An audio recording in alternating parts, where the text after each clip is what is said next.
I am Patatli, a farmer from Shotabelair. I worked in an area we call Margon Woods.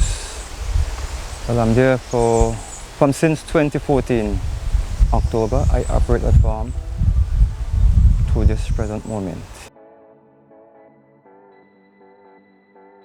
I do what you call, I operate more like a diverse farm, right?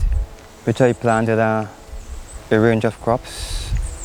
At the moment, what I have there now is what I would depend upon, and I was hoping to reap the full harvest for this year. Because in fact, I just see myself as having a bumper year for this period here. I witnessed the 79 eruption, right? But in fact, I was expecting to get something much more, worse than that one, yeah? But I wasn't really expecting that the magnitude of the damage. I was not expecting that because I keep on planting my stuff all the time, yeah?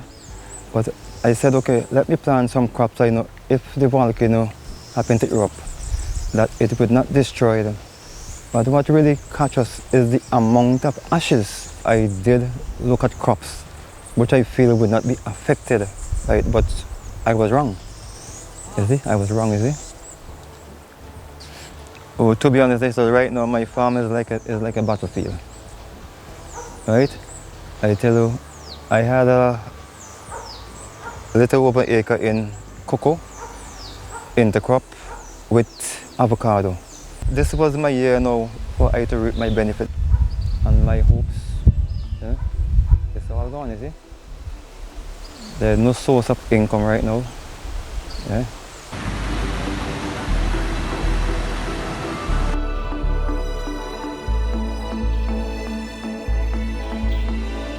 Well, let me tell you before, I stayed in the mountain this Sunday and I was helping a farmer. We were reaping 6,000 pounds of ginger. So I assisted him for the 3 days. So while I coming over, I heard a rumbling. That was the Sunday, right? So when I reached back by my shed now, I go back. I said, no, that's another plane, because I normally hear the song from the plane that lands at the Heronora Airport in St. Lucia. Whenever the plane landed, they will hear the heavy song in my area. So when I stepped back, I said, no, that can't be a plane. I went in, I came up back about 9 o'clock. I heard the rumble again. I was frightened in Sunday night, right? So around 11 o'clock now, I heard the dogs barking, so I went out and I heard the song again. I said, boy, no suffering. So when my friend came in the morning, I said, boy, they kind of rumble by hearing, right? It's like something boiling there, and we got to look out for suffering. So I go down the week. I said, let me try first to see if I could plant the yams then. I prepared the planting materials.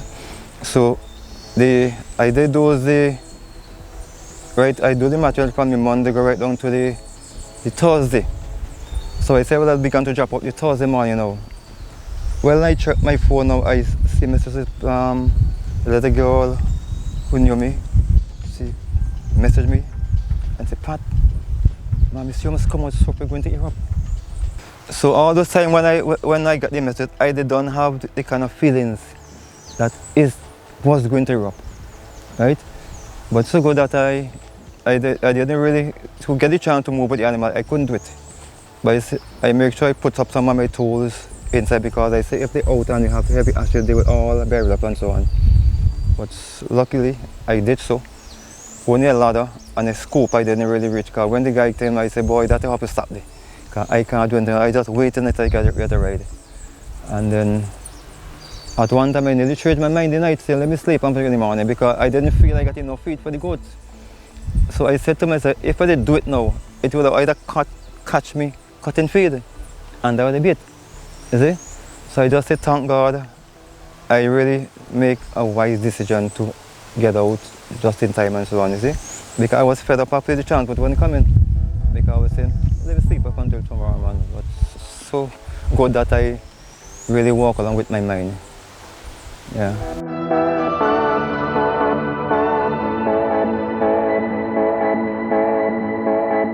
You see the whole thing, you see? this is something in my blood, right? I don't just really love it, so I have great passion for farming. But if you know how I feel now, how I miss my terrace, God, it was so beautiful. Everybody always say, boy, we learn to build those things. I never see those what the minister do, those boys have to come for you, teach them. So I take pride in doing whatever I do. I don't do nothing haphazard on my farm, right? So I miss it a lot, eh? Well, I went down there the following week after the eruption. That was this Saturday. And I was planning to go, I say if I don't get this Saturday, I'll go this Sunday. But I tell you, I follow my mind, right? I was waiting, I got a ride around after 12 from Bookament. And I went in there, I walked from Richmond, the boxing plan goes right in Ireland on the road. So with that, you know, after I see things there, I say, my brother called me this Sunday. He said, boy, Pat, so we're kicking up down this Sunday. I say some massive explosion. So I said, boy, it's a good thing I take the opportunity for the Sunday. Because if I go this Saturday, if I go this Sunday, he could have caught me inside there. Because the guy who went in to look up his base, he went in Sunday, and I would have waited for him. The next thing, the guy had to run all the way come out. He couldn't do nothing at all. And the other problem now, when these trees cut from up the road, they have to bulldoze it, because when it's wet, you have up to you're from 6 to 8 inches of ash. Your foot is going right down. Cause one guy went in there last week, he told me he's not going back to the when it's wet, because he have to jump out his water boots. When he stopped, he couldn't pull it out. So there's a lot of work to do. All the infrastructure, the whole road network and farm needs serious attention. Because farmers, it's going to be a waste of time to farm and go back on the land and having that road in that canal. You see our water system, we're up to this moment, the river that everybody catch their water, drinking water, it's not back to normal yet.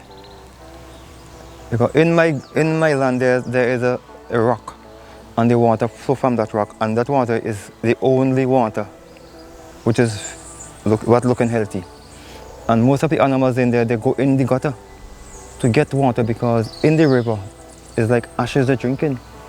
They either have to provide some water tanks to farmers that they can do some rain harvesting, and then after a while, you know, if they can really get water to get some other source and get water, because the farmers cannot do anything without water. But I just hope that the government really, you know, step forward to our rescue, because this is a serious rescue mission for farmers, right? And we all would appreciate, you know, whatever they can do in the best interest of us, eh? Because we are the ones really, we have to feed the nation, you see. When I start again, I think my starting up would be better than what I have now, you see.